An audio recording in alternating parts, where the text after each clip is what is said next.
నమస్తే, welcome to our channel. నేను మీ అనిల్.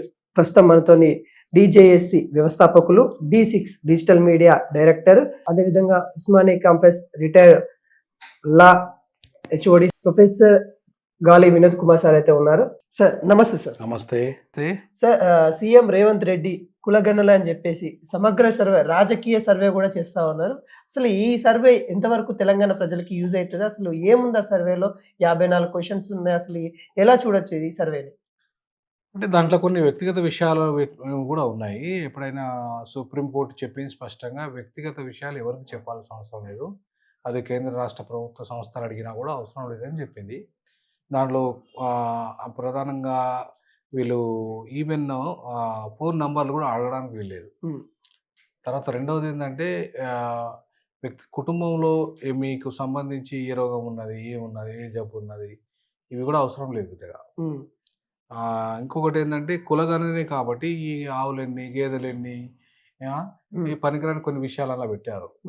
అది పెద్దగా యూజ్ లేని క్వశ్చన్స్ ఇట్లా కొన్ని ఉన్నాయి. ఈవెన్ ఇప్పుడు మతం మారిన వాళ్ళకి వాళ్ళకు ఒక స్టేటస్ ఇవ్వాలని చెప్పేసి కొన్ని ప్రశ్నలు దళిత క్రైస్తవులు అడుగుతున్న వాటికి కూడా దాంట్లో ఆప్షన్ లేకుండా చేశారు. తర్వాత రకరకాల కులాల పేర్లు కొన్ని తెలియదు. అసలు కొన్ని కులాలకి అస్తిత్వమే లేదు. ఇంత ఆధార్ కార్డు ఇవ్వలేదు అసలు. అట్లాంటి కుల ధృవీకరణ పత్రంలో ఏమైనా ఇబ్బందులు ఉన్నాయా, మీకు ఏ రకమైన ఇబ్బందులు ఉన్నాయి అనే విషయాలను కూడా వాళ్ళు దాంట్లో పెట్టాల్సి ఉండే, అది కూడా పెట్టలేదు.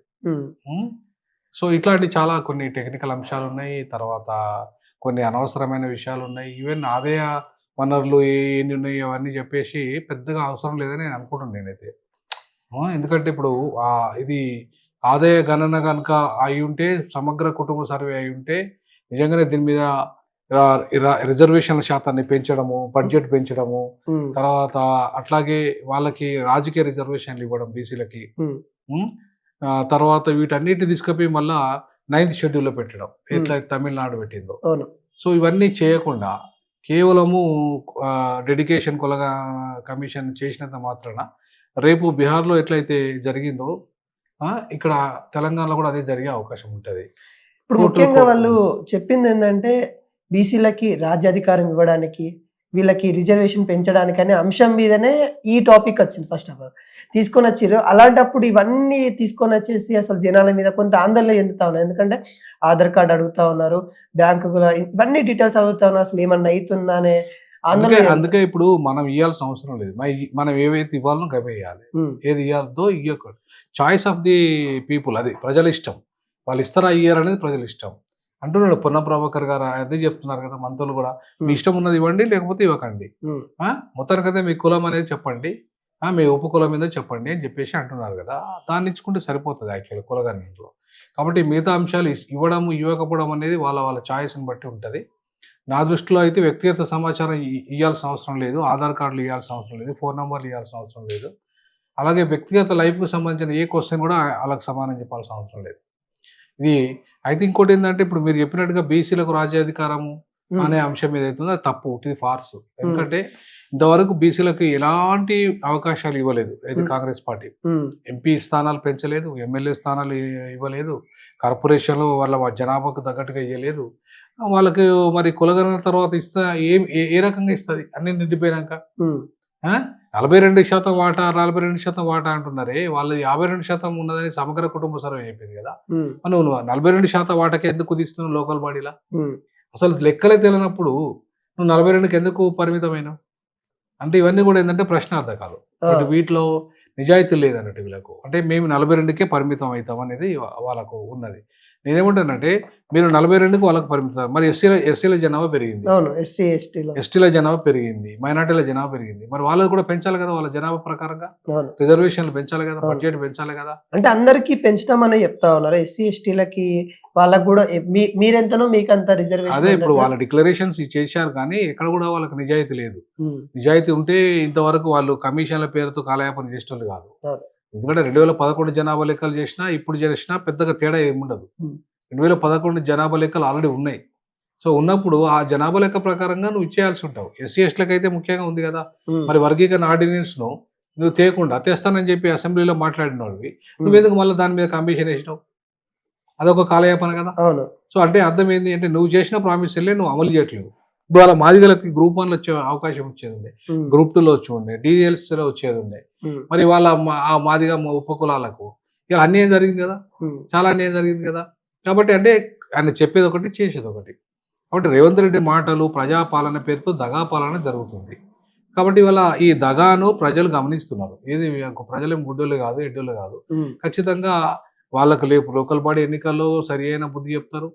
ఎందుకంటే ఇప్పుడు ఉద్యోగాలు మంచి మంచి ఉద్యోగాలు, గ్రూప్ 1 ఉద్యోగాలు అన్ని పోయినాక దాంట్లో ఏముంటది, గ్రూప్ 2 గ్రూప్ 1 మెయిన్ ఉద్యోగాలు అన్ని పోయినాక మాలమాదిగలకు ఏముంటది, ముఖ్యంగా వర్గీకరణ మాదిగలు కోరుకుంటున్నారు, వాళ్ళకి ఏముంటది. కాబట్టి ఇవాళ రేవంత్ రెడ్డి ఇవాళ చాలా అంటే చాలా మోసం చేస్తున్న చరిత్ర మనకు కనపడుతుంది. ఈవెన్ బీసీల విషయంలో కూడా, SC STల విషయంలో కూడా ఆ రకంగానే కొనసాగుతాడు. పెద్దగా ఆయనకేంటంటే పూర్తి స్థాయిలో రెడ్డి ఆధిపత్య పాలనే కొనసాగించాలని చూస్తాడు ఆయన. అంతేగాని బీసీని ముఖ్యమంత్రి చేయడానికో, SCని ముఖ్యమంత్రి STని చేయడానికో ఆయన సిద్ధంగా లేడు. కాబట్టి రేవంత్ రెడ్డి రెడ్ల పరిపాలనే, రెడ్లయితేనే సమర్థులు, రెడ్లయితేనే ముఖ్యమంత్రికి అర్హులు, వాళ్ళకి ఏ పార్టీ అయినా వాళ్ళకి టికెట్లు ఇస్తేనే గెలుతారు, మిగతా వాళ్ళకి ఎవరిచ్చినా గెలవరని చెప్పేసి ఆయన ఒక రెడ్డి అహంకారాన్ని ప్రదర్శిస్తున్నట్టుగా మనకు కనబడుతుంది. అట్లాంటి వాడు బీసీలకు రాజ్యాధికారం ఎట్లా ఇస్తాడు? చాలా చెప్తా ఉన్నారు కదా, బీసీలకి లోకల్ బాడీ ఎలక్షన్స్ లో అవకాశం ఇస్తాం ఖచ్చితంగా అని చెప్తా ఉన్నారు. ఇది లోకల్ బాడీలో ఏం పవర్ ఉంటది? ఒక మాట అడుగుతున్నా నేను. అసలు లోకల్ బాడీలో ఏం పవర్ ఉంటుంది? ఏముండదు. ఉన్న సర్పంచ్లే బెచ్చగానే లెక్క ఇప్పుడు అవతారం ఎత్తి వాళ్ళకు ఏవైతే జేబులోకి వెళ్ళి పెట్టినో ఆ పెట్టిన డబ్బులే వస్తలేవు. అవునా? లోకల్ బాడీ ఎన్నికల్లో లోకల్ బాడీలో అవకాశం ఇస్తే ఏమొస్తుంది? నువ్వు ఎమ్మెల్యే ఇస్తే వస్తుంది, ఎంపీలో ఇస్తే వస్తుంది వాటా. లోకల్ బాడీలో ఏముంది? ఆల్రెడీ 33% మహిళా రిజర్వేషన్ ఉంది కదా, అవునా కదా? సో దీన్ని ఒక 10% ఎక్స్టెండ్ చేస్తాడు. దానికి మహిళలు పురుషులు కలిపి పురుషులు మహిళలు ఇంత కాబట్టి వాళ్ళకి ఇచ్చేస్తాడు.